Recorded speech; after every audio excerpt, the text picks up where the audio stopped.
217 Recovery Podcast. If you don't make mistakes, you won't learn. With your host, Corey Winfield. You know, there was a reason why that didn't work out. And you can look back at it and go, yep, I'm glad that didn't work out how I wanted it, because that would have been horrible. And co-host, Marnie Winfield.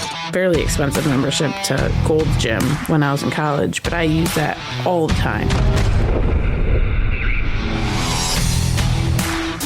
It is the 7th of July, 2024. My name is Corey Winfield, and this is the 217 Recovery Podcast. Marnie could be on if she wanted to, but I heard baby crying upstairs, and I just needed to turn the mic on and get some stuff off my chest. I'm editing and going through the video from Recovery Stories Message of Hope Part 3, and I'm almost finished with Matt Rybecki's, and I just can't get the color grading how I want it, and it's just, I don't know. I better just publish it. By the time you listen to this, it will be published, so go check it out. I think it'll be online at 217recovery.com/Matt. I'm going to put it right on this page. Matt also writes a blog for us. Matt did such a wonderful job at telling his story, and it's not his whole story.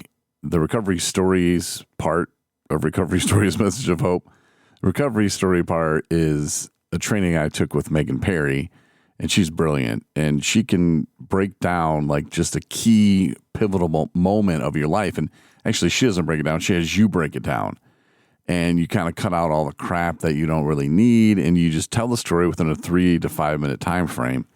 And that's what starts Recovery Stories. I published Roberta's last week, I think it was, because there were 4 recovery storytellers, and then there were 2 Message of Hope speakers, which go longer, which is more of a traditional talk at an AA meeting, you know, like, hey, they're doing their talk. Similar to that, but not a lot of I was the baddest drug dealer on the block, man. I was so cool. I could drink 8 gallons of alcohol in 2 days, you know, like, it's without all that. Thus, the Message of Hope. So I'm doing that. I'm getting Matt's stuff put together, and I'm starting to kind of mix it down to kind of critique it myself. And I just happen to look at my phone. I put my phone down a lot when I'm doing work, and I'm hearing baby cry upstairs. Little Parker, he's not having a good time. It's that 6-week mark where the kids, I guess, just cry. They sleep and then they cry. That's their 2 favorite things to do. So it's at that point. So Marnie's just like losing her mind up there probably. But so I grabbed my phone to say, hey, you know, is there something going on? And I noticed I missed a call from a guy, like 2 calls, and I don't even want to look at my text messages. And this guy is in a bad way, man. And he actually reached out. I mean, I don't know. I've known him. I was in sober living with the guy. And I have given all the advice I can to him, to his family, to everybody, really. And what can you do? I don't want to think I'm giving up on it, but at the same time, I really don't know. And this is the point that I'm going to make here, is being a recovery coach can be tough. And being in this industry of helping people can be tough. And he called Friday too and was like, hey, you know, I'm in a bad way. This person has been told, you know, like, here's what you got to do. And this is probably what people thought about me. We told Corey, you got to do this, this, this, this. But the decisions that are being made that he's making are, I mean, I made bad decisions. Okay, don't get me wrong, totally. But these ones, like, you tell them, hey, this is what you might want to think about. This is what helped me, whatever. And is that a good thing to just leave the city to go to another city without a plan? Probably not. And what's best for you? Well, I don't want to do that. Okay, well, want and need are 2 different things. Like, you're going to end up in this kind of situation, and he does every time. And so I kind of throw my hands up like, dude, what can I do? And as I was sitting here thinking about it, like, man, like, I'm editing this video on a Sunday night. Marnie wants me to be up there doing family stuff, which I need to do more family stuff. I'm a father now. I need to do father stuff. And it brings me back to a time when I was in sober living. I think this dude had already left. He made his decision to go live in a house or something. I don't know, but he left. But my good friend Rob had relapsed in there, and what concerned me about that is Rob telling me if I relapse again, I'm going to relapse and it'll be hardcore and it'll be enough to where I overdose. So I was freaked out. And when Rob came back to the house, everybody thought he was drunk. And I'd never seen anybody so messed up, but he wasn't drunk. And they gave him a breathalyzer and everything. And then he kind of admitted, hey, I did this. And so I was freaking out because then Rob comes to me and he's like, hey, man, you need to take me to the bus stop tomorrow. I was like, no way. I'm not taking you to your death. That's what I thought at the time. And I called the owner of the Sober Living House, Jason DeBeck, and I was like, Jason. Well, he didn't answer. Otherwise, I would have been like, Jason, come over here and help me deal with this. Like, Rob's asking me to take him to the, and this is what he told me about using it. If he used again, he was going to use enough to kill himself. So what do? Jason didn't answer the phone. And so I texted him. He didn't answer a text. Next morning, I have to get up and go to work, and I had to leave the house in Point City at like 8:15, 8:20, something like that. And there's Rob right there with his bags packed. All right, man, you got to take me, bro. And so I'm frantically trying to text Jason and call Jason. And Jason, he might have answered at that point and was like, yeah, I'm not going to be there by then. Sorry, man. Got stuff going on.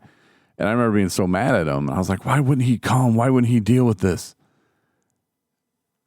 And now I'm in this situation where sometimes you have to step away. You have to take care of you.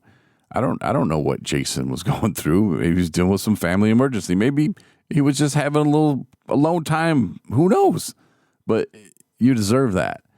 And I've seen a lot of recovery coaches, a lot of them get burnt out and just kind of leave. And I don't know if they go back to their addiction. I don't know if that takes a hold or not, but I know a lot of them do leave the industry because there's this line, and it's a very fine line. And we both, I'm talking about you and me, hopefully you know this, but it's a fine line between life and death. And when do you pull that trigger? I don't want to say that. I'm horrible with analogies. I'm horrible with words sometimes. But when do you step away? When do you take that time for you to go back to your life, to what you have, what you've built? Yes, I love helping people. Absolutely, 100%. It feels good. And I'll never know how many people I've truly helped with whatever I've said to them. I mean, just like the people that have helped me. It wasn't the 5th time, the 6th time, the 10th time. Who knows? I remember something on the 3rd time I went to treatment that really I stick to today. So it's the fact that it didn't sink in then doesn't mean that the stuff that I say or that whatever somebody might put together to help them. But again, at the same time, where's that line at? When you've told somebody repeatedly 20 times, this might not be the best thing for you. This isn't good for you. You're going to have to grow up. Mommy's not going to be there forever. And sometimes even family members get worn out, and you can only say F you to them so many times. If I would have said F you, I don't know. I said so many different things to my mother, called the police on her. I don't know. It's just a line in there, and I don't know if I have it right or not. You'd be like, Corey, why are you doing this podcast? Why don't you call homeboy back? There's nothing I can do for him. Not right now. There's nothing I can do for him. Not anything. He's not staying at my house. And he's maybe intoxicated. Who knows? I mean, maybe not. But all I know is there's nothing I can do for him right now. Unfortunately, the shelters in Traverse City, Michigan, the one shelter shut down for the summer. And the other one you kind of got to wait to get into sometimes. So it's just kind of one of those deals. But I don't know, man. It's just I'm in a weird spot, and I figured, why not do a podcast about it? I know I'm not the only one in these spots. And then the whole Jason DeBeck thing came up, and I'm like, okay. I said I was mad at him that he didn't answer the phone. I was frustrated at the time, but now I'm kind of going through something similar where I'm trying to finish some work up, and I just start thinking about it all and realizing too, like I could count. I'd have to use my toes and my fingers to count how many people I know that have backed away from being a recovery coach. And this is why recovery coaches are in high demand. You know, like it's very easy to get burnt out. And I still think recovery coaches should make more money. I mean, it's a job that it doesn't matter if it's 9:32 on a Sunday night. You're getting a call, you're getting a text. It's 4:00 in the morning. People are calling, people are texting, because it's when it's someone else's emergency. It's someone else's emergency. Just like I had when I was trying to get a hold of Jason Beck about my friend Rob. It was my emergency, which was not Jason's emergency, which this guy who's trying to get a hold of me, it's his emergency. It's not my emergency. And I think that's something I've been pretty good at. And I think I learned that the last time I was in treatment. I think Stephen Butwell, I'm calling him out by name. I like him. But he gave lots of great advice. And I think that was one that he gave too, was don't make everybody else's emergencies your stuff. And I've used that with family members. I've used that with friends, coworkers. They'll come at you with, and you're just like, pump the brakes, man. Like, let's just calm it down. You know, I know that you're freaking out right now, but let's just calm down, because I don't need to get in that freaked out stage. And some will tell you that I never get in that freaked out stage, but sometimes I really do. But I don't like it when other people get me there. You know what I'm saying?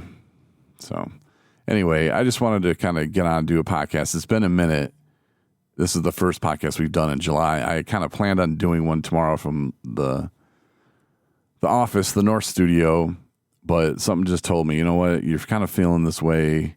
This is like a journal for me anyway. It's an audio journal is the way I look at it. And why not just crack the mic? I was, like I said, finishing up Matt Rebecki's recovery story, which is brilliant. It's really good. And I spent very little time with him, and he did such an amazing job. I'm very proud of Matt Rebecki, and I think there's going to be really good things in the future coming from him. So check out his video. I do appreciate you listening, and even if you're like, Corey, you're just rambling on and whining, well, that's what I do. Hi, nice to meet you. I'm Corey Winfield. Glad we met. But until next time, which it could be again tomorrow, but thanks for listening, and I'll talk to you later. Thanks for listening to the 217 Recovery Podcast. Listen to over 900 episodes on the 217 Recovery app that's free in your app store or online at 217recovery.com.